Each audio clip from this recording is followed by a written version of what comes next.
El precio de Bitcoin rebota fuertemente al alza en las últimas horas. En vídeos anteriores comentábamos esta estructura operativa tras un rechazo sobre la zona de los 63.000 en Bitcoin, que llevó al precio a mantenerse durante todo el fin de semana sobre la zona del soporte de los 60.750. De hecho, como veis, establecíamos aquí una estructura operativa que nos serviría principalmente para poder intentar anticiparnos un poquito en base al contexto de la estructura de menor fractalidad, y lo más importante ha sido lo que hemos visto durante estas últimas horas. Vamos a hacer un poquito más de zoom y de hecho vamos a estirar un poquito más la estructura operativa también, porque en estas últimas horas veíamos cómo el precio de Bitcoin intentaba tener un desequilibrio bajista, pero tras volver a atacar esta zona de soporte, como veis, volvía a entrar presión compradora de fondo. Presión compradora que hizo que el precio reingresase de forma agresiva tras sacudir zona de mínimos. Sobre todo teníamos aquí mínimos con cierta inclinación alcista. No me refiero a que hayamos sacudido en este caso esta zona del mínimo, sino más bien que sacudió por debajo de lo que es esta tendencia de la estructura, porque hay que tener en cuenta la inclinación alcista que tiene la misma. Y tras esto tuvimos un reingreso muy agresivo, demostrando con esto fortaleza y también demostrando esa fortaleza debido al aumento de volumen, lo que demostraba intención alcista durante este movimiento. Ahora bien, recordemos una cosa importante que comentábamos. Esto que estamos viendo sí son muestras de fortaleza en el corto plazo, que de momento salvarían un poco a Bitcoin de este escenario de debilidad que estuvimos comentando. Pero lo importante después de haber visto este movimiento alcista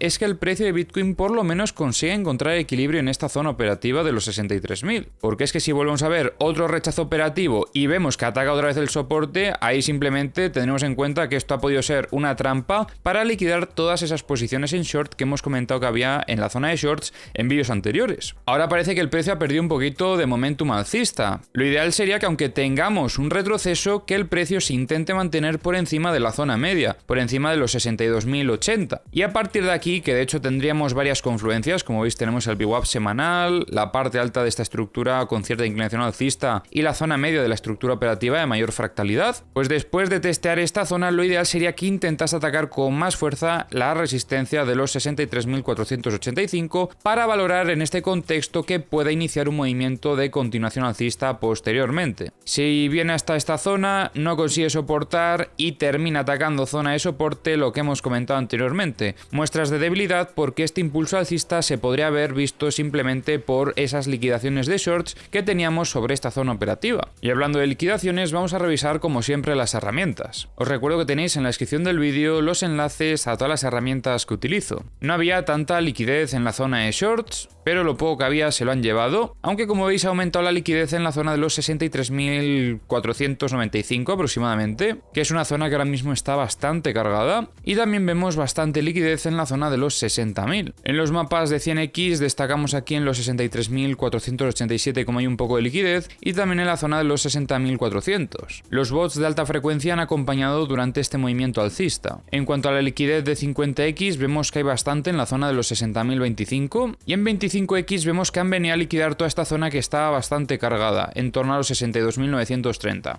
Vemos liquidez similar en torno a los 59.525. En cuanto a la liquidez de 10x, de momento nos queda lejos del precio, no es interesante. En Bookmap vemos compras en la zona de los 60.000. Veíamos ventas que han sido absorbidas en los 62.700. Había ventas en los 63.000, pero se han retirado antes de que llegase el precio. Y vuelven a entrar ventas en la zona de los 63.000. De hecho, os diría que es un poquito más abajo, 62.970 más o menos. En el Multibook estábamos viendo órdenes de venta sobre la zona de los 62.700 y yo diría que las han absorbido. Hay un poquito de volumen de compras en la zona de los 60.000, pero sobre todo hay compras en los 55.000. En The Kingfisher comentábamos anteriormente cómo había bastante liquidez en la zona de shorts y como veis ya han limpiado parte de esa liquidez, aunque todavía sigue quedando sobre todo hasta los 63.600 y también veníamos aquí un poquito más en los 63.940. En los TVDs vemos compras agresivas desde Binance, yo diría que incluso liderando este movimiento alcista. Bybit posteriormente descargando spot y diría que liderando este movimiento correctivo que hemos tenido después de este pumpeo. En los mapas de corto plazo vemos liquidez de shorts hasta los 63.200, de longs vemos hasta los 61.200 y también en torno a los 60.880, y en cuanto a los mapas de high leverage tenemos liquidez en los 61.170 y en los 61.690.